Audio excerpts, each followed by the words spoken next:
and welcome to Shapeshifter. I'm your host, Sarah Chu. The premise of this video series is essentially to let you step into the shoes of a new character, of a new community in society, which you were perhaps not aware of before. So today, we'll be stepping into the shoes of the furry community. According to whatisfurry.org, they define the term as a plural noun for a community that has an interest in anthropomorphic animals. Anthropomorphic animals are animals with human characteristics, like Bugs Bunny or Mickey Mouse. According to the site, furries can express their interest through art, music, theater, or by donning full-body fursuits. The most important thing to note from the site was their message saying, "You are encouraged not to judge this very broad group of proud and individually unique people, but rather to learn what is important to each." That's what I hope to do on my first trip to Floof, the first ever winter furry convention in Toronto. Hosted at the Delta Toronto Airport Hotel, the meeting looked very much like any other convention or retreat. The only difference was that most people were dressed like real-life cartoon creatures. I interviewed Shay Blue, the organizer of Floof. Note, she refused to be filmed. I decided to start Floof because I realized all of the fur meets that mainly happened throughout the year were always in the warmer months, and I wanted to have one in the winter.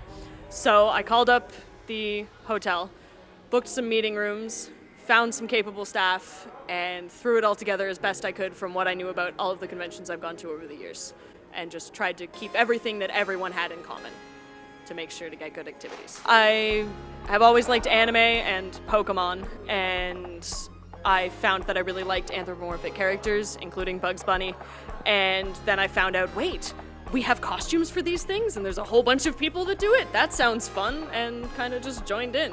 What did you want people to take away from this event? I wanted them to have a lot of fun and make a lot of new friends and have a place where they could come do both of those things and feel safe. So how long ago did you get into the furry community? So it was 7 years ago now. It was when I first moved away to university. So did it help you cope with, homesickness, etc.? Yeah, exactly. I mean, when I first moved, I was a little bit socially anxious, so I had a hard time getting to know people and getting out of my shell. And so I spent most of my time online, and that's when I found the community, and I started contacting people that were, similar. They played video games, or they spent a lot of time online, and it ended up getting me out of my shell, and I started to go to meets and stuff. Most of my friends are actually from the furry community, and it's funny because a lot of my professional friends are too. Well, the first time I found it is through the internet. There's a bunch of forums, art.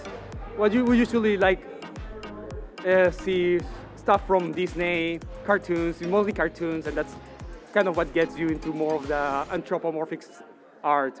So the first thing that inspired me was primarily the artworks. Most of this can be found online. Some of it is inspired from mainstream culture, such as artwork you see in cartoons, TV shows, products such as cereal boxes, and I've always found these things kind of interesting because they almost speak to you in a way. They have very human characteristics. So Ronnie is more so just a different name I go by. He doesn't have a personality of his own. Now, quite a few furries have multiple identities or characters, and a lot of times it's because they express different parts of their personalities through different characters. So they take bits and pieces from what they feel represents them, and they put it then into different characters, which are manifestations of those. And my character is a Chinese dragon. So Chinese dragon because I am Chinese by descent, and a dragon because the dragons are known as the most respected and powerful creatures in Chinese culture. So I figured that it'd be a good sort of homage to my heritage, but he's not exactly a big scary Chinese dragon. He's actually a rather laid-back, fun dragon that really just wants to have fun with people and make friends. This fursuit, how long did it take him to make it, do you know? And also, how much did it cost? They made it within 2 weeks, like a week and a half. It's approximately, from some friends that make suits, it's around 80 hours of work or so. Yeah, this is on the couple $1,000. Couple thousand? Yes. Wow. So it's an investment then. Yeah. How did you feel making that investment? I mean, I have had a lot of fun. I use it hours and hours, and have fun, travel around North America, go meet people. And I mean, it's like any other hobby. It's like if you were buying couple $1,000 guitar, couple $1,000 gaming computer. I mean, it's a hobby. You just like, if you really like it, you have fun, you enjoy it, you spend the money on it. Yeah. Because I made this myself. Wow, how did you make it?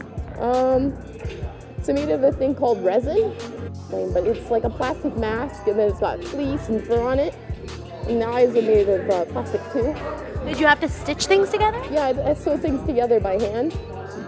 What is the difference between a mascot and a furry? So they can kind of be like the same kind of thing. Both of them are to express like a energy or an excitement for something. In a mascot, it's really to express an excitement for a sport. Whereas with this, it's a lot more excitement of personal expression. And a lot of the people in the community are either socially anxious or they're queer or something like that.